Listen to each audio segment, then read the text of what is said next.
Hey, what's up, YouTube? Welcome to Play Painted Live. Time for another feed. Could this possibly be the last feed? A current place of residence? We don't know. Hey, what's up, YouTube? I get to do that again. So tonight we are actually back in the other room where, unfortunately, we're on wireless connection again. So I apologize if this feed is going to be as choppy as shows past, but I assure you, the one thing I can with certainty is you can expect change in this program. Change is going to happen. Now, will it be good or bad? I'm hoping it's going to be good, but we'll have to see. All right, so right now you can see kind of my messy paint situation right here. And you can see this model. This is Truffles from Guild Ball.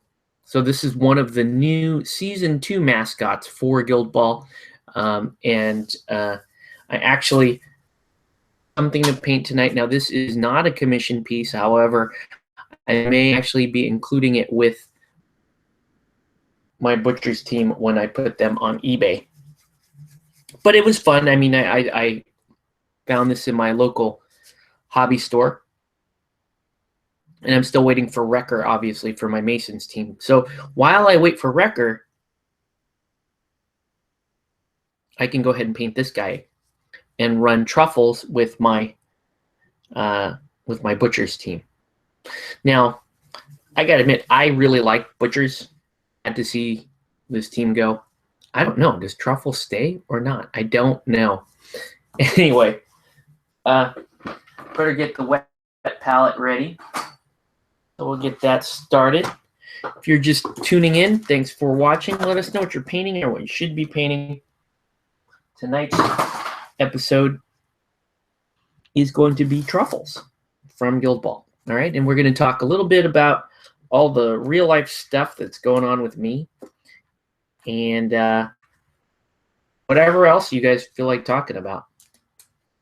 All right, so anyway, click. I'm going to throw a little water here on my wet palette. In fact, it's like based on, that's going to be the last of the water in this squeeze bottle. So I'm going to actually have to go to the bathroom and refill that water bottle. Maybe wash my hands because wet palettes have been sitting around. Not the most hygienic thing ever. Okay? Be right back. Leave me a comment if you're just sitting here watching nothing on the screen.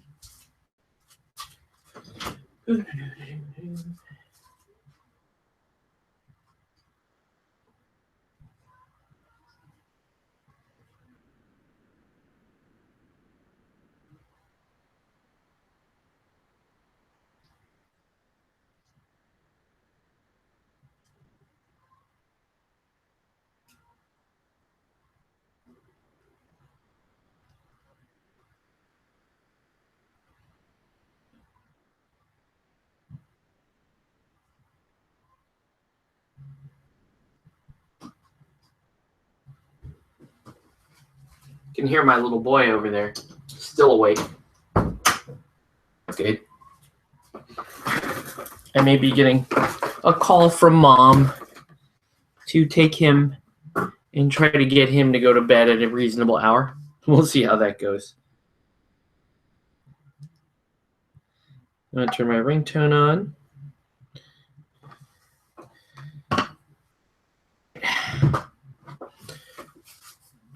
Okay. And again, before we get started with the painting, have a little bit of a snack.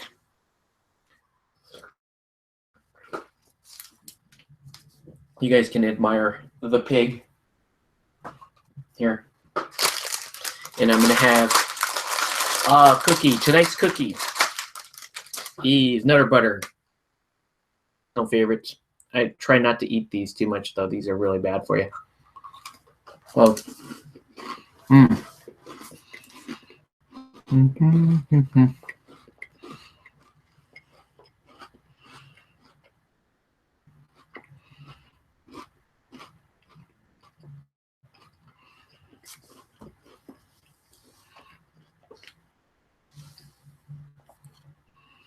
So looking at the studio art, there's not a whole lot to Truffles. Truffles is just sort of hold on and some leather straps, and obviously some horns and some tusks. That's about it.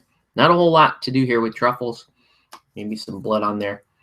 We can talk about Truffle stats because they're pretty good.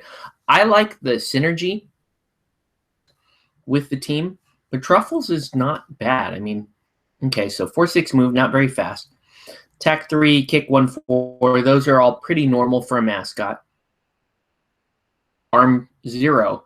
That's not great. A lot of mascots are either they're either 4-1 or 5-0. But I'll get into what else Truffles has to make him or her. I don't know if Truffles is a him or a her worthwhile. And then the standard for most mascots is influence 1-2. I like to see influence 1-3 personally on mascots, but we'll take the 1 influence for what it's worth. Short on mascots because typically they're only rocking like attack the way he is. But pretty good playbook. I do like momentous damage on 1. That's pretty normal for butchers. They're going to be rocking that. You got to push on 1. That's pretty sweet. Melee's on 1 inch, but on a 40 mil. That means Truffles is going to be taking up some room, and that's one of the good roles of this creature. Okay, so 1 and a push on 1. 2, momentous knockdown. Okay, so that is pretty cool to have a knockdown on your mascot. And I think the Season 2 mascots are featuring that a little bit more. But don't get too worried. Don't get too hype over it because, again, it's only attack 3. So, against any character rocking 2 armor, it's not possible to get that result unless you charge that character. So, and then if you're charging that character, then you're at 2 out of 2 influence, and that's just not a very efficient thing to do. Okay, so I don't. It's cool to have it on there, but I don't get that momentous knockdown on 2, especially with butchers and how much they have going for them on momentous knockdown. Now, where that really does come into play, parting blows. Parting blows is this, or if you're playing a counterattack and you have the give as good as you get plot card, opportune time to do that, because now you're at attack 5 effectively, right? Because that card will give you +2 on your counter, and then similarly, a parting blow would give you +2 to your attack, so you would be you'd be at attack 5. In which case, that momentous knockdown on 2 suddenly becomes very feasible. Okay. And then you've got a tackle all the way out here in 3, and then the momentous 2 damage out there. Again, not so excited about what's on the end there. But on charges, you can get wraps. That's where that momentous 2 comes into play. So we'll be on the lookout there. Okay. Now for the character plays, you've got this play Hogwild.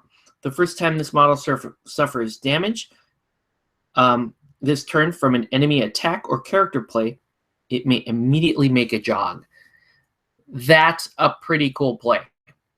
What this model to me looks like is this is a get in someone's face model. And let's continue. Before I get into that, let's look at the other on Truffles here. So smell blood.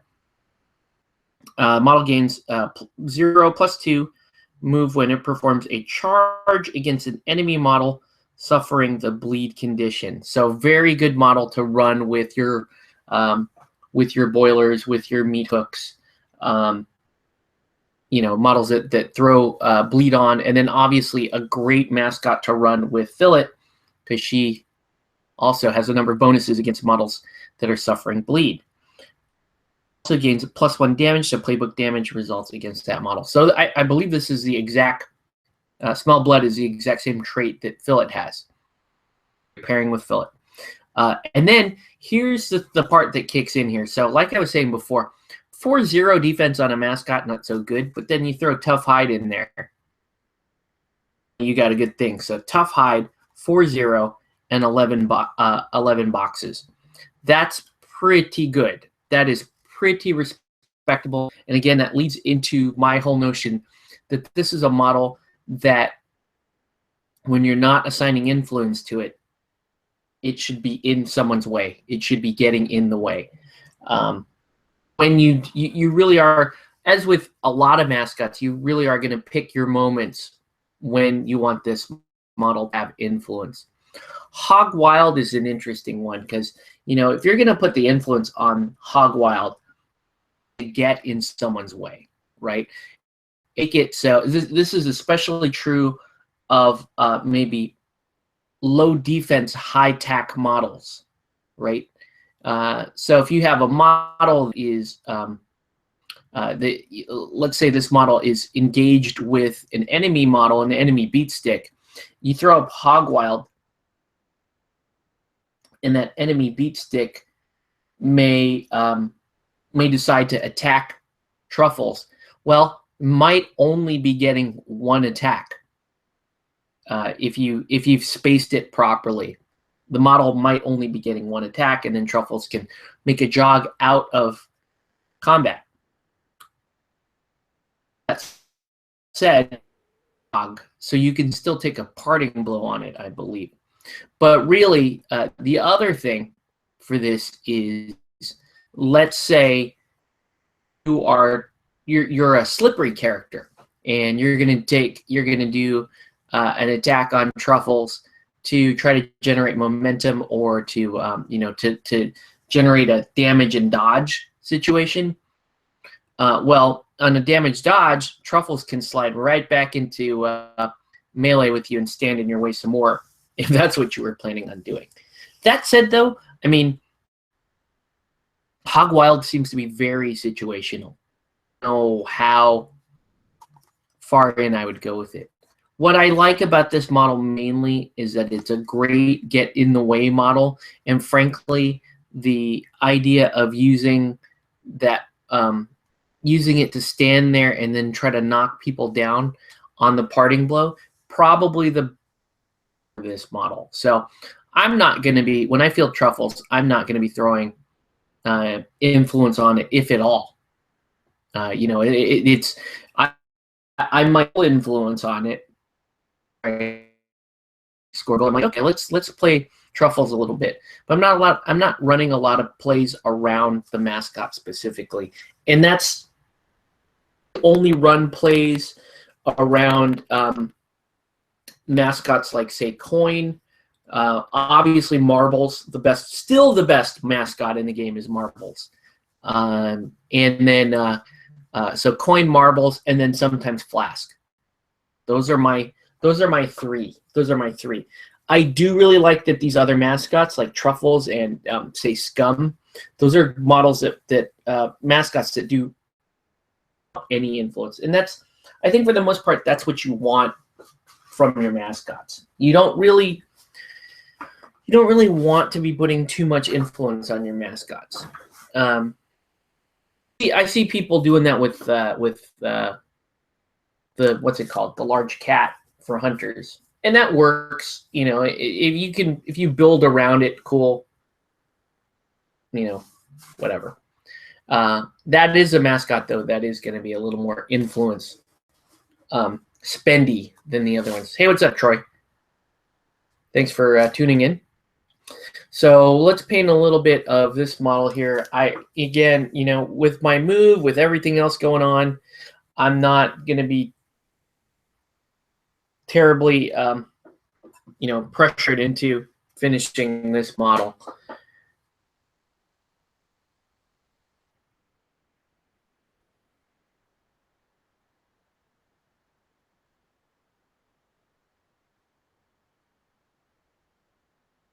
Oh, okay. Anyway, let's get to it. I do like what I did here with the flesh. I have a week off and I'm back from Gen Con. Oh, lucky you. You go to Gen Con. That's great. Very interested in your take on Gen Con this year and what you consider to be the highlights of that that convention. Wish I could have went to Gen Con this year. I'd love that. Okay, so when looking at the art, most of what we're going to be painting here is going to be painting a lot of, you know, dark grays and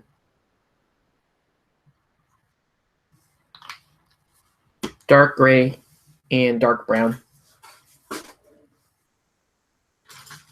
And I probably should have prepped a little bit better. There's that. And then there's this. Yeah, Gen Con, that's always loved that show. One day I'll be back. One day.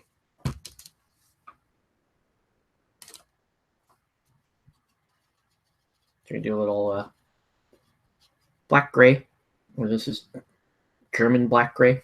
It's a little bit darker than regular model color black gray. So I'm going to use this as basically the other main color here. So I'm going to paint this cobblestone.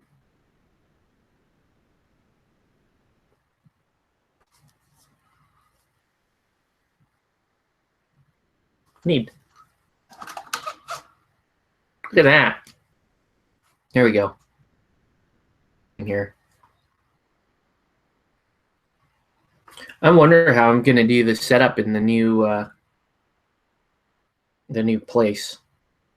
Because my desks are changing. I'm not taking any of these desks with me. Basically, the larger desk was, if you were to watch this channel's first 100 videos, they were shot on that desk. And then if you're to watch everything past that, they're shot on this desk that I'm on here. But neither of those desks are coming with me to the new place. I have a smaller standalone desk that I'm going to have to figure out. Let's see. Those goes by too fast. It's kind of but fun. Some of the stuff I was really excited for wasn't out yet. Arkham Horror LCG coming out this fall, and they were testing the others at the show. So I'm hoping to get my Kickstarter stuff from the others soon, I hope. Okay. Cool. No big standout stuff from, you know, weird or, you know, I don't know if you went, if you checked out Ninja Division or did you pick up or Ninja Division or Steamforged? Did you pick up anything from either of those?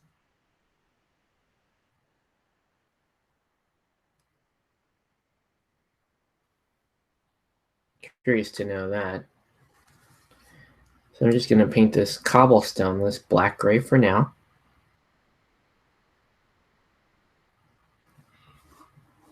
Okay. And then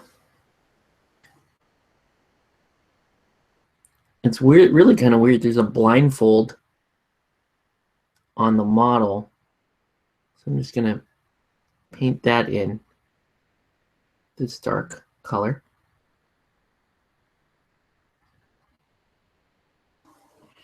And then I'm going to paint a couple of the rings here, like the non-metallic rings.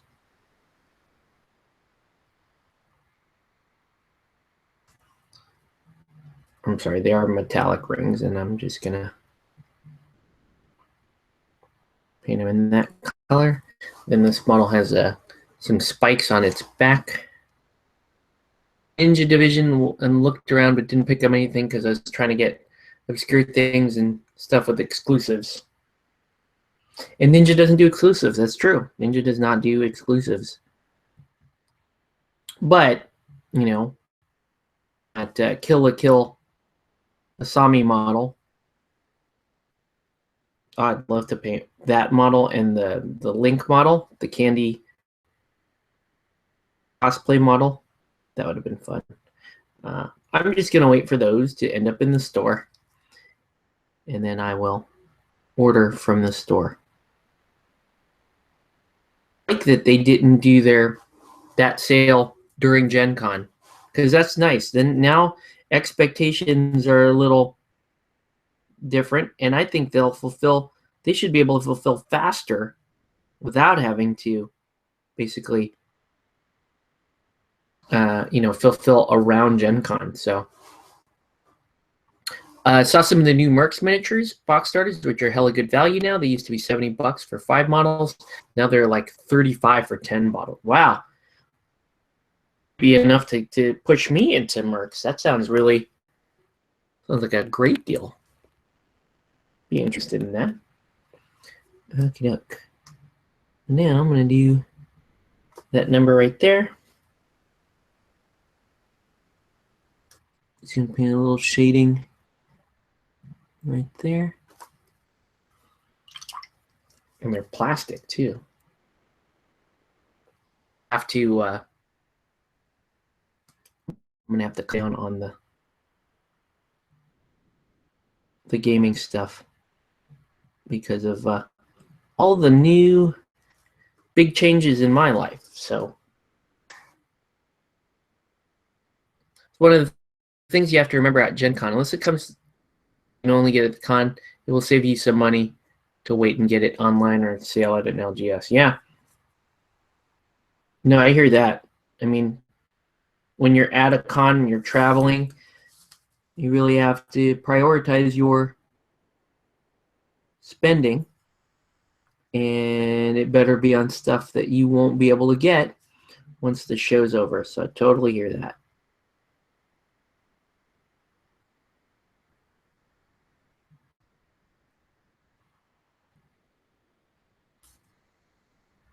Did you play in any of the events? Like, did you play in any tournaments, anything like that at Gen Con? They had Relic Nights going on at that con, and I saw some of the pictures they were posting. I got pretty jealous about that.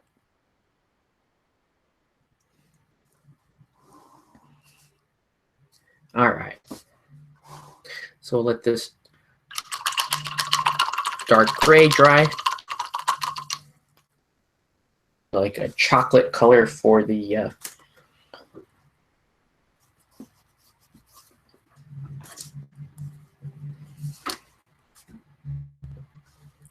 leather. First, I'm just gonna do a little of that black gray and run it right there over the bandages.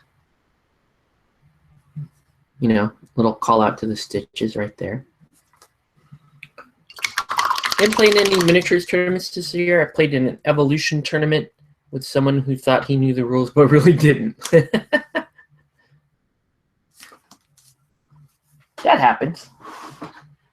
I know I get caught like that. Like sometimes I think I know a bunch of rules and then I leave out a bunch of stuff. Played a ton of demos. King of New York. Went through True Dungeon. Cool.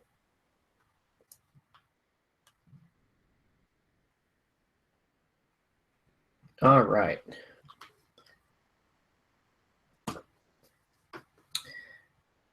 Yeah. One day I will get back to Gen Con. I think it's going to probably be in like 2 years or so. I'll probably go to Gen Con because my wife has family out in Indiana. I always talk about like, okay, well, we could totally go out there, and I could spend a day at Gen Con, and she can visit family. The one major wrinkle with all of that is, now if we were to go in 2 years, now we have 2 kids. One of which will be a toddler. The other one will be still a very young child. And so to expect mom to have to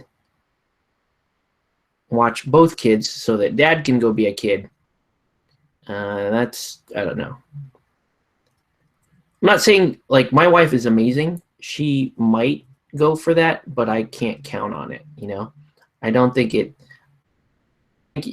She would be totally within reason to go, you know what? I can't watch both of these kids. So you're going to either have to take one of them, or, you know, you can't go. Here, Gen Con 50. Nice.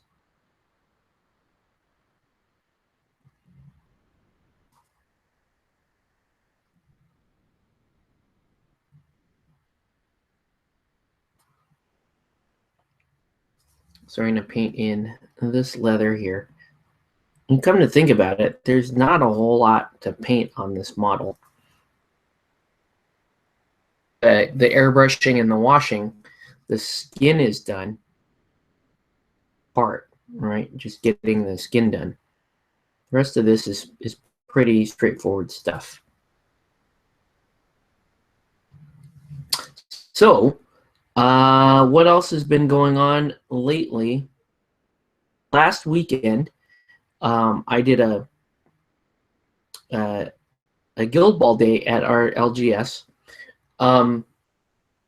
but it was, you know, it was kind of a last minute thing, and so we didn't really have much of a turnout for that.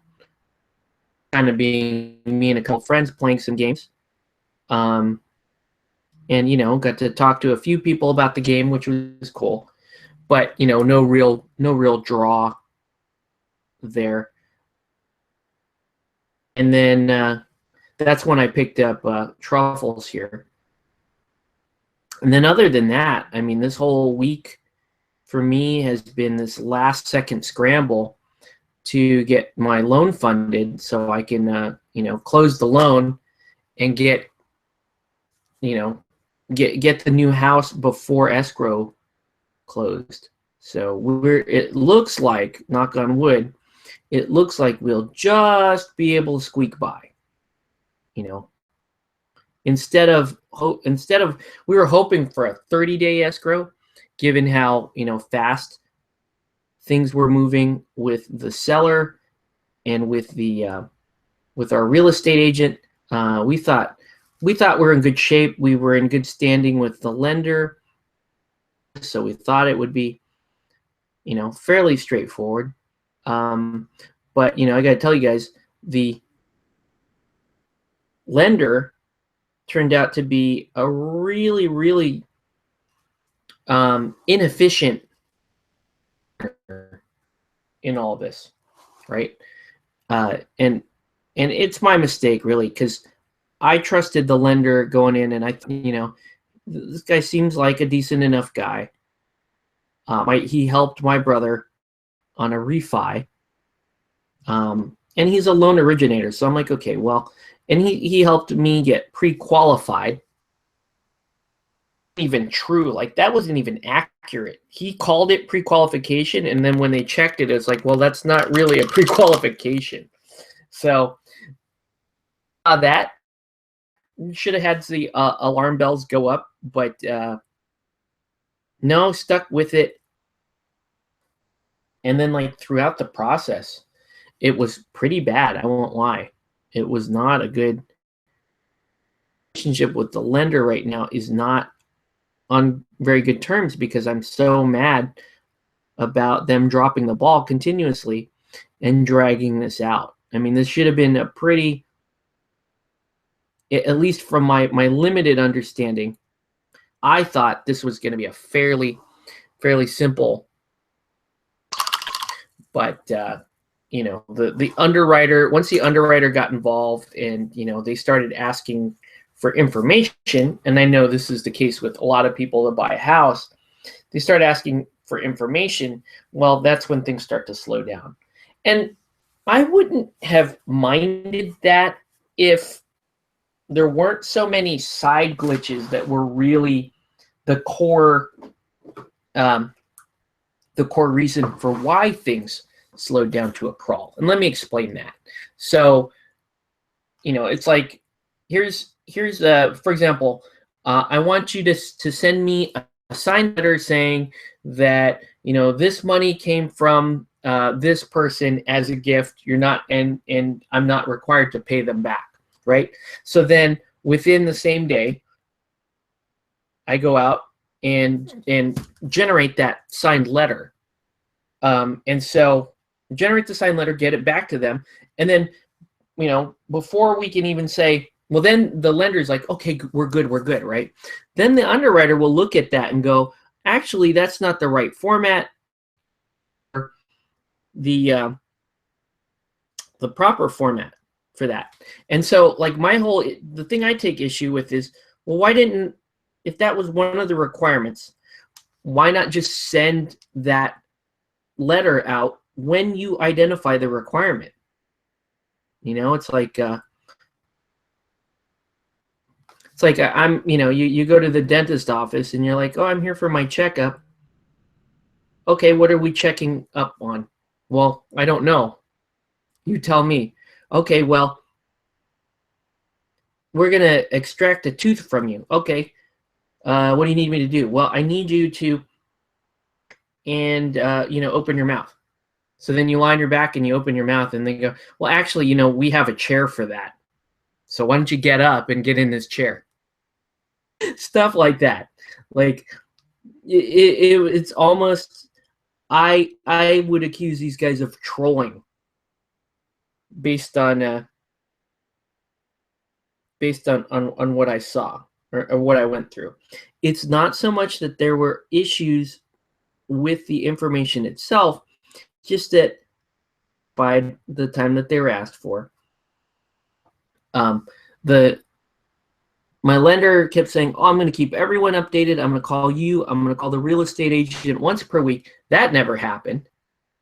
And then there were a number of times that I had to call him and find out, okay, what's going on and what do I owe you guys? And he's like, oh, well, good thing you called me. Here's 26 things that you need to give me. And I can't help but wonder to myself, like, what would happen had I not called this guy? Like, would he have just sat on those requirements and never kicked those over to me? You know, I have to wonder stuff like that. And it was really started to get upsetting at the end, because it's like, you know, they were doing things to try to slow down the process rather than make things run more efficiently. You know, another example would be, you know, the whole file thing. Like, okay, send me these 20 documents, right? Okay, well, here's I'm gonna scan these, and then here's some electronic forms. No, we want them all PDF, and go ahead and since they're too large to put in a single email, why not put them on? And this is actually what happened. Like, put them on a flash drive and drive down to my office, and then we can just have all the files. I'm like, okay, cool. I will totally do that. So I put them all on the flash drive, drove down there.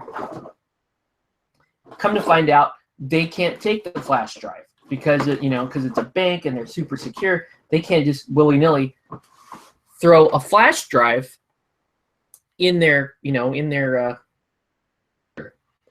Now, my issue there, again, not with the fact that they can't do that, but with the fact that they didn't know that they couldn't do that, and that they asked me to do all this scanning. So, in that particular instance, it's like I took all of these documents, 20, 30-page double-sided documents, and I had to scan them.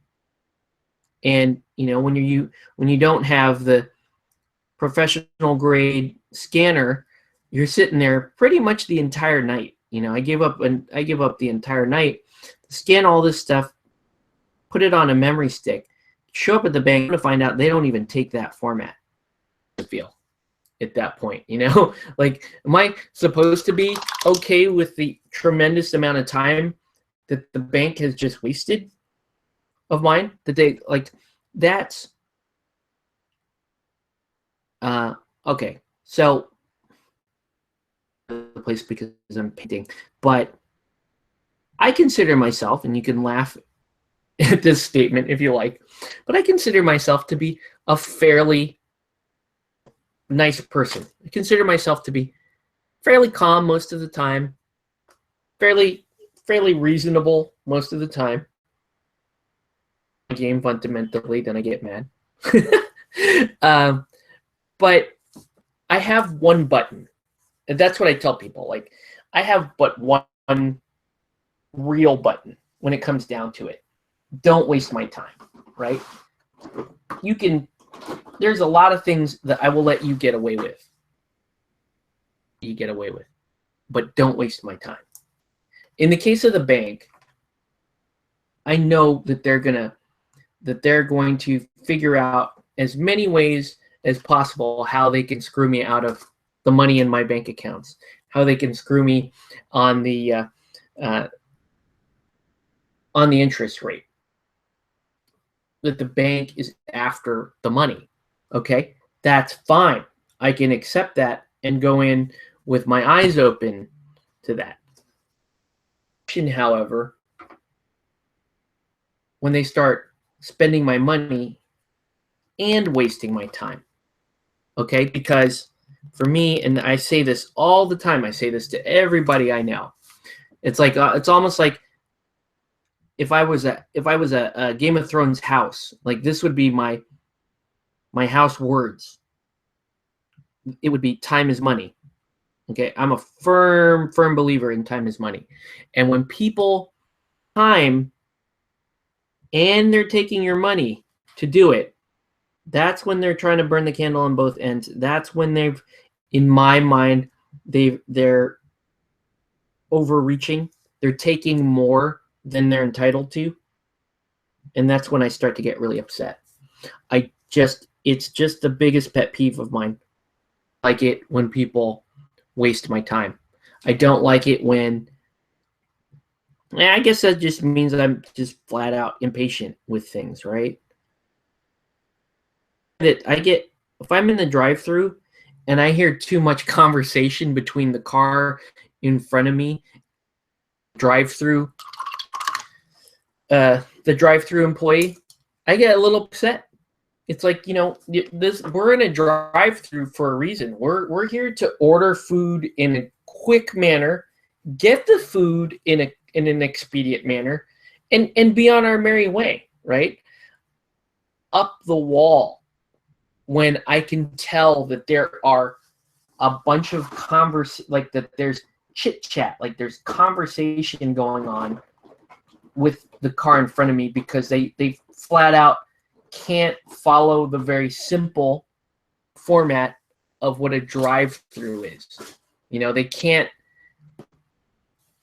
obey a simple rule. Here's the menu, right?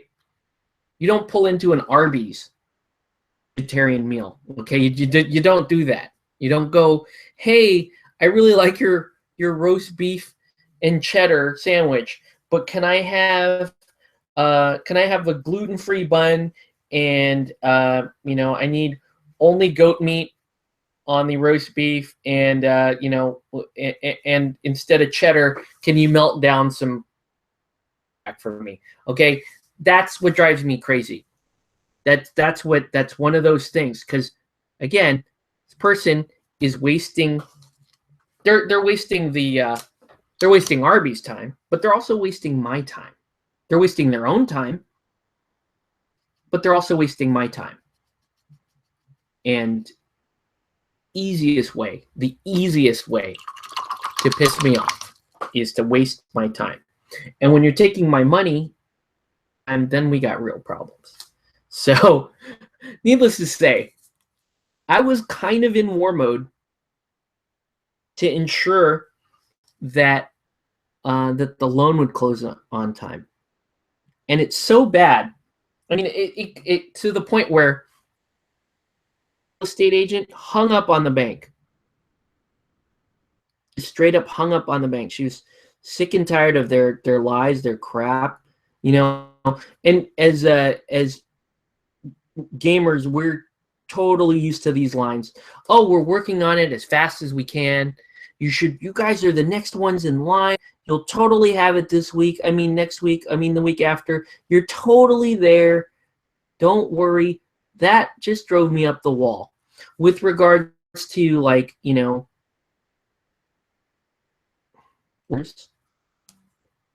it drives me crazy.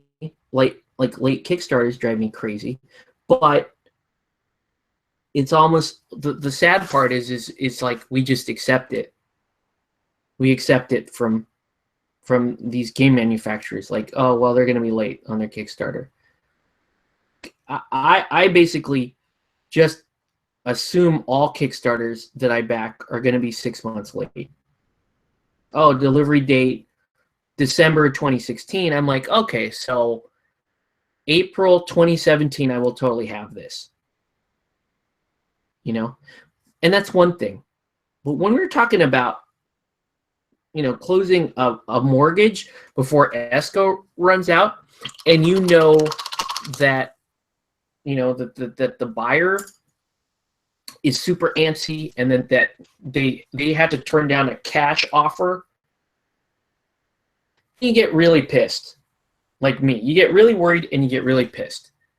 So anyway, that was my drama this week, was flipping out on my lender. And I was so mad. Like, I was calling him and basically just screaming at him. Because he's like, I'm going to call you. I'll call you this afternoon. We'll see how we're doing. We're still on track. And, you know, 5 o'clock would roll around, and I would call him and go, hey, I'm sorry for not oh, wait, you were supposed to call me. You guys know my sarcasm. So I get really angry. The sarcasm just starts to drip. And it's you guys have seen it. So that's, yeah. So I had to unleash that on my lender this week. And it looks like as of right now, we're gonna close on time. A whole bunch of money over to the escrow company. So that's cool. So that big old number I had in the bank is suddenly going to be a super, super tiny number. But yeah. But the main thing is, you know, when this is all finally said and done, and we're over there, and my children are happy, then it's totally going to be worth it. And when you guys are watching a program where I'm hardwired into my modem and we don't have the choppy chop, that would be good. Also, I tripled my internet speed. That's right, people. I'm doing it all for you, man. I tripled. I went for the big package of the so 150 meg package, and I simultaneously paired down my regular cable and my phone services. So, you know, no more 500 channels. I'm down to about 200 channels. But no more Skinamax. That's, you know, for the adult enjoyments. We don't get that anymore. We don't get stars anymore. We get we're gonna keep HBO Thrones. Why not? But see, I was even gonna try to get rid of HBO, because you could just get you could just pay the $14 or whatever for HBO on demand, pay it for 2 months, watch the next 7 episodes of Game of Thrones, and then cancel it, and then, you know, do it again next year. So anyway, so yeah, that's what's been going on with me. You know, in the meantime, playing some Guild Ball, playing some Ninja All Stars, trying to get in some Relic Knights in, but also really playing that Pokemon Go. I'm not gonna lie, I'm playing the shit out of that game, guys. Playing a lot of Pokemon Go, way more than the whole. And if you guys remember, you guys know Jake, right? You guys remember Jake. I know Troy remembers Jake. Like recently, Jake and I have been playing Pokemon Go, because Jake has been out of the gaming scene for quite a while now. And it was like, when we started playing Pokemon Go again, you know, one of our old mutual friends was like, hey, Jake plays, and hey, Octave plays. And, you know, it was weird because it was kind of like a reunion. Like, we got back together, and we went to the park and started playing Pokemon Go. And it was like old times. It was pretty cool. You know, I may ask Jake if he wanted to hop on this feed sometime, just so you guys can hear the old banter. Because I think that for older fans of the feed, that, you know, I don't know how much we could talk about gaming because he's not in really gaming anymore. But we could talk Pokemon Go. We can just talk about old things, you know, old times, and we can rage about Malifaux if Troy decides to troll us during that feed. No, I think it'll be good times, but I'll ask him if he's interested in coming on. Let's see. Was your lender like weird miniatures trying to deliver through the breach bad? Yes. But the lender, I had much more impact on getting it delivered on time, so I had to be like a supreme asshole to do it, and you couldn't do that with Through the Breach. You know, Through the Breach, we just everybody collectively was mad, and then Weird didn't care, and then by the time no one cared, then it finally delivered. So yeah, and that's what's been going on with me. Overall, can't really complain though. I mean, at this stage, at this juncture, it's going to come down to finally closing this at the end of this week, and then the real hard stuff happens, right? Then as soon as we close, like the same day we close, I'm going to get over to that house and I'm going to start prep, because I've got a lot of prep to do. I've got to scrape ceilings. I've got to paint ceilings. I'm going to do some painting on the wall. I need to mount brackets for our TDs. And then all the while we have the normal stuff that goes into moving. I've already scheduled my cable installation, and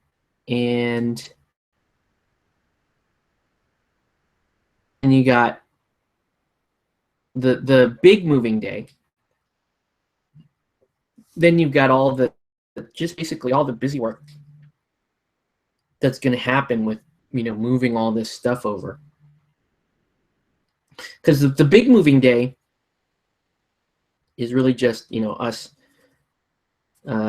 taking all the big pieces over, clearing out my storage unit, bringing that stuff over to this old place, and then basically having a moving sale, flat out giving stuff away, which I think that's what we'll end up doing for time, is just giving stuff away and saying, here, take it, because we're definitely not taking that over to the new house.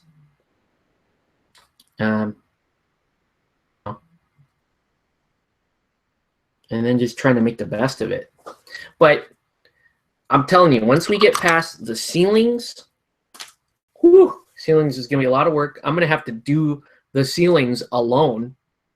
I'm really not looking forward to that.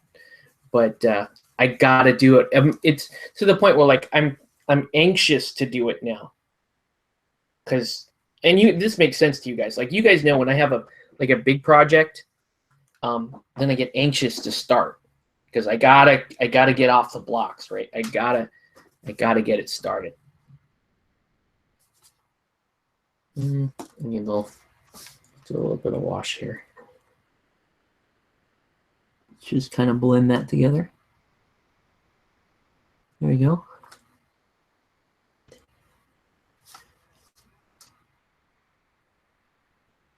Looks like there's these tiny little rings on Truffles there. Gaming question: How do you feel about app-driven games like XCOM? Like, just got Mansions of Madness 2nd edition, and I'm looking forward to trying it out. It has an app to play the storyteller. I I'm not opposed to app-driven games. I'm not. I think future we'll see a lot more of that. So that's cool. I would have an issue with an app-driven game in any sort of competitive environment, though. I think if you're talking, if suddenly, in order to play a tournament at Guild Ball, you need to have this app that helps guide you through the game, then that's going to be a problem, because I feel like technology would get in the way. It would, honestly, on the more traditional miniatures games, the whole handling of the miniatures and it's a much more visceral experience than, say, story told for you or something like that. But I don't know. Is this the wrong red? This may be the wrong red. That looks way too candy red. Hold on. We have to find the right. Mansions of Madness is pretty cool. I was a fan of that game. I bought the game, painted it up. We played the game for a while.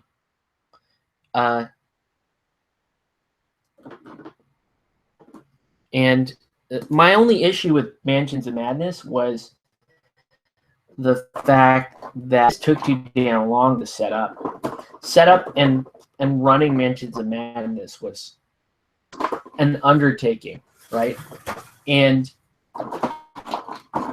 for the DM, the storyteller, the narrator, or whatever you want to call them, they really had to know their stuff. There was a lot of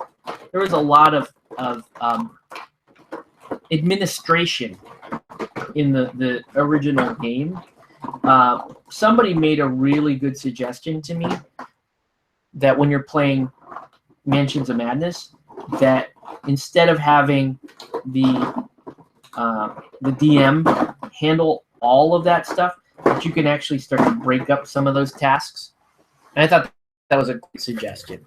So if you could break up the tasks so that everybody kind of has a job to do when they're not taking their character's turn, then I think it would run a lot smoother. But you're telling me here that second edition fixes all that, supposedly. Yeah, that would be cool if it I hope that's true. Madness is a really cool setting, and I really like the combat mechanics of Mansions of Madness was awesome. Where you have the card mechanic, and then you take a skill check, and then you consult the card to see what happens. Did your attack just piss off the creature? There's sometimes where a successful attack does not necessarily mean a good result. And likewise, a miss might not necessarily mean a bad result. Like, that might have actually worked in your favor a couple of times. Like, that combat system was really exciting to me. And I really liked the madness points and stuff.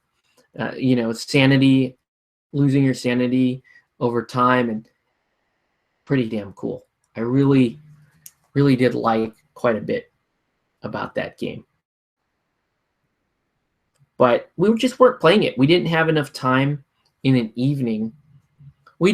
Well, I guess our group decided we would rather have shorter game experiences in an evening than one like all-inclusive, like a D&D session. Like we couldn't do the all-night D&D session. Like we want to play our miniatures games, our tactical games, like 2 or 3 different games in a night. So that so that's really where we like to be. But I'm gonna put a little blood on. Truffles has been biting down on some stuff. There you go. Well, you still tell the app how many successes. The app handles the combat now. But that's got to be kind of cool too, because now you'll hear a storyteller in the combats, and if the combats are still descriptive in the way that they were, then I'm a fan of that. Look at this. I'm just gonna put a little blood on the base here, so it looks like, you know, there's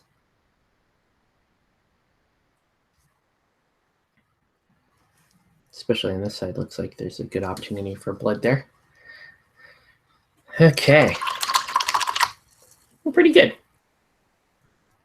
Let that dry. I'm gonna hit just some Seraphim Sepia on the horns. Driven games, I can see that. I can see the draw to them. I do think there will be more. I think there will be, you know, more of these hybrid games. Like Pokemon Go is a hybrid game because it's a mobile game, but is it really a game? It's not a traditional game per se. It's like the fact that it encourages exercise.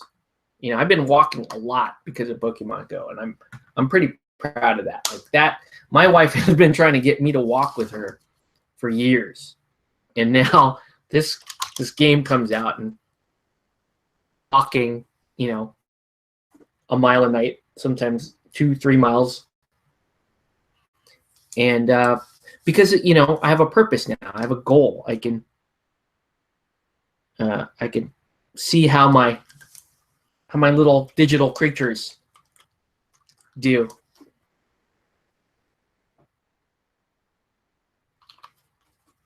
I can hit Pokestops and all that good stuff.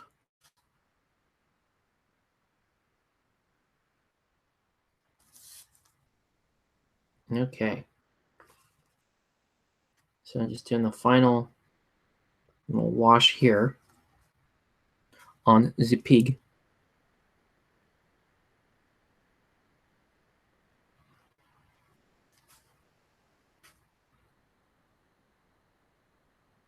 This may be the last miniature house.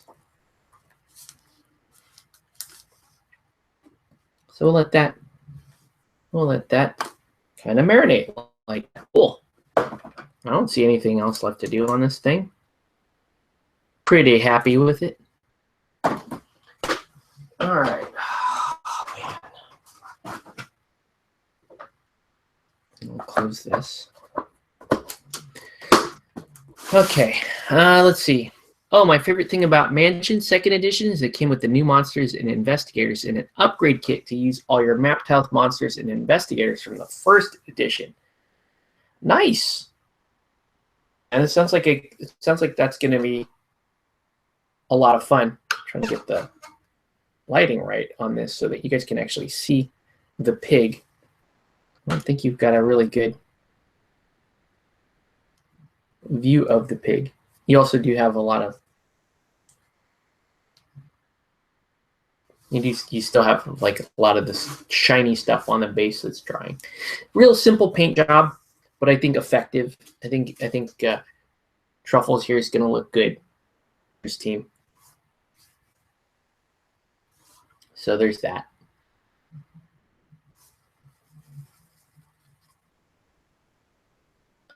I don't know. We'll see. After we move in, I'm going to be strapped for cash, so I'm going to put my butcher's team on eBay and then figure out what I'm going to do for the next team. I'll probably paint a hunter's team and sell that the week after. We just have to see how we're doing. The new house is going to be fun, though. I'm telling you, I'm really excited about it, and scared because all the work that needs to go into it. But you know, it's good work. It's one thing to do some like painting and stuff. Like, it's not your house. Like if you're renting a place and you have to paint, you know, before you leave. that's not very fun. That's not very rewarding. When you paint for your own place, you're not picking Swiss coffee. You're not picking high white. You're picking fun colors that you want to live in. So I'm really looking forward to that.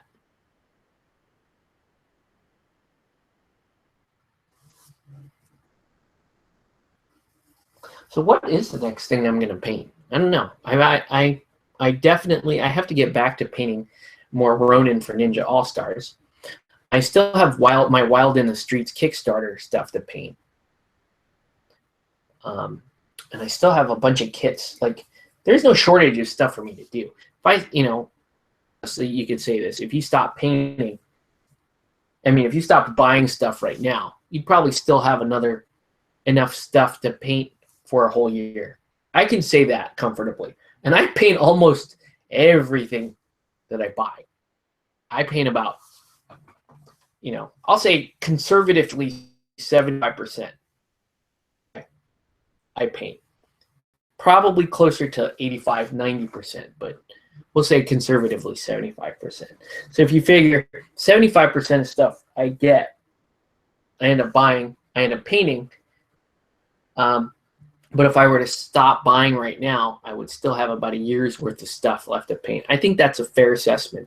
It's a scary assessment, but it's true. I still have about a year's worth of stuff that I could be putting together, painting, and playing. And I think that's going to be my plan for a while. I think because I have to tighten the belts a bit, I tighten the spending. I don't want to get into bigger systems. So no bolt action. Probably not going to get into muskets and tomahawks or some of those other semi-interested in. Not going to get back into Infinity because Infinity doesn't really grab me. The game itself doesn't do a whole lot for me. I will continue to paint Relic Knights. I'd love it if there was a market for me to sell Relic Knights. Guild Ball is fantastic because there's a good market for it. I can just keep churning out teams and keep myself in a profitable mode and just keep doing that with Guild Ball. So I like that about Guild Ball. But as fun as Guild Ball is to paint wears on you, it's still the one thing I would say is Guild Ball models are really highly detailed, but it's like that Privateer Press tedious detail, like stitches, like bordering, like spikes. Isn't really the kind of painting that I enjoy. I like big contours. I like blends. That's one of the reasons why I really like the anime aesthetic that Relic Knights has, much better than the anime aesthetic of Infinity.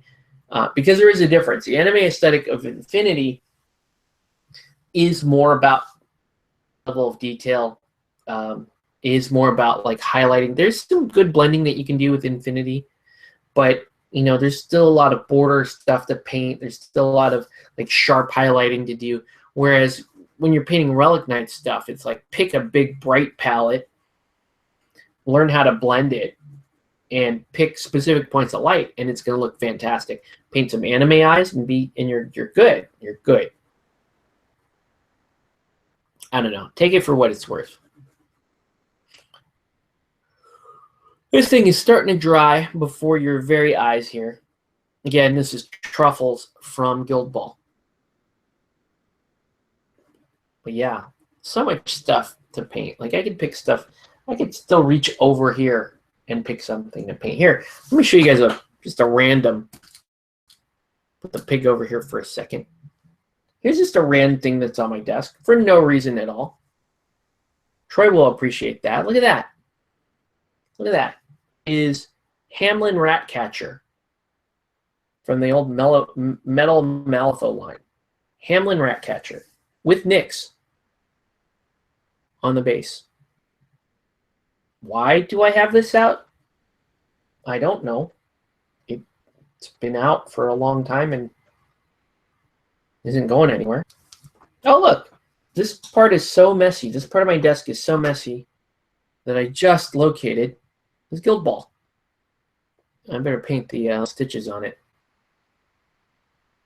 Let's do that real quick. Hamlin was so broken back in the day. Dude, the Malifaux plastic stuff is because some of it looks so damn good. And I mean so damn good that I'm like, man, I might just dip my toe back into it. Looks so good, so good. And then stuff, particularly the stuff that I knew. I look at that and I'm like, oh man, that is just not good.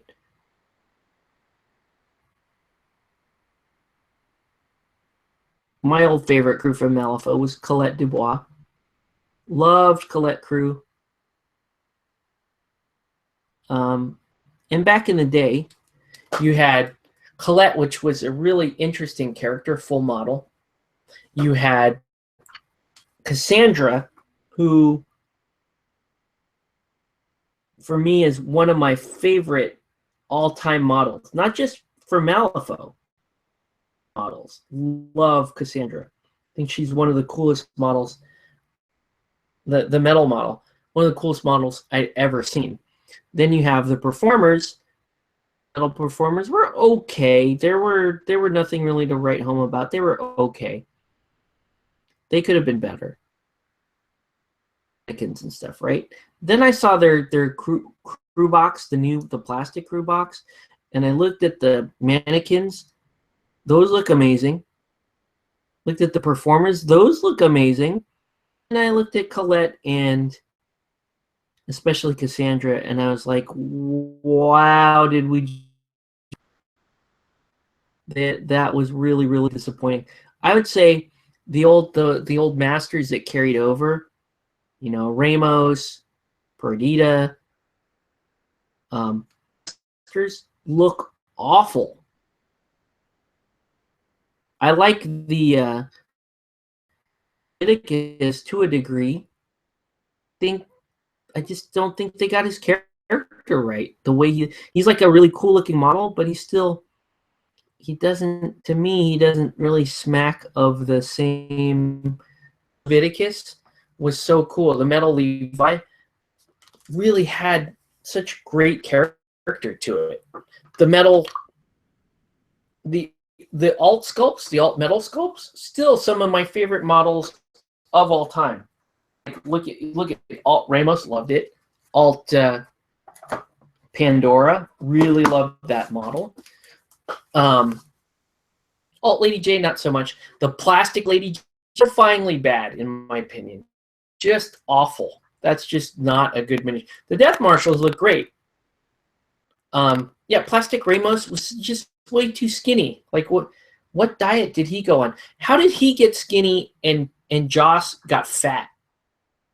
The other thing, like the two of the most physically fit and attractive models, character-wise, in Malifaux were Perdita and Joss, right? Perdita was like, you know, she's considered one of the most beautiful women in the world, all this stuff. When you look at Perdita and you look at like Lady J went like the other masters got really skinny. Not Perdita. Perdita's been hitting them burritos. You know, she doesn't look fit anymore. Joss was like this guy, like he was so ripped that looked like he had a shirt on. It just looked like it was painted on him, right? Get offended if you like, but he was called Injun Joss back in the day. And he's just ripped dude with the two axes, whatever. Then they cut his arm off in the fluff and then they made him fat and white. And I was really upset about that. I was like, what did you do to Joss? He was so cool before. Look at him now. He looks awful. Awful. Johan, another guy. Super ripped. Super buff. What did they... Oh, my gosh. Anyways, I don't really that stuff, but you know what I mean. Malifaux has some really cool looking models when they just need their own concept. When they have their own concept and they go with it. When they plasticized the other models, they sucked the character out of them, and they just did them wrong. They just flat out did them wrong, if you ask me. So, I don't know. Anyway, enough whining. What did I do, like 30 minutes of actual painting? Didn't do a whole lot. But, you know, I didn't think I was going to do a whole lot tonight anyway. I do have to probably hit the hay and go to bed and get ready. It's going to be a long weekend, but super fun, man. Super fun. I'm really looking forward to getting into the house, tearing shit up, and then it's going to be a lot of back and forth, a lot of car trips. Dude. No kidding. One giant truck trip. But in between that, car trips. So, anyway. That's, if you guys have any other comments or anything, I'll give you a couple of minutes here. I'm going to chew on my last Nutter butter. And then we'll call it.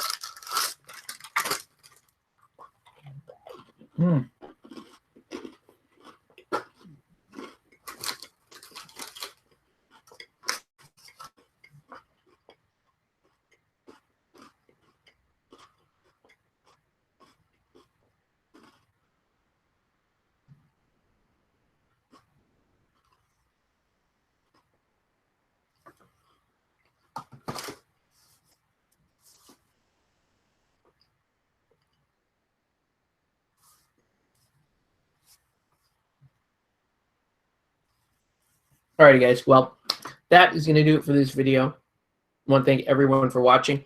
I'll see what I can do about maybe getting Jake on for an hour or something. I think that'd be fun. Anyway, thanks everyone for watching. Have a good night, guys. And I don't know. I'll try to do another update sometime between now and crazy moving stuff. All right. Have a good one. Good night.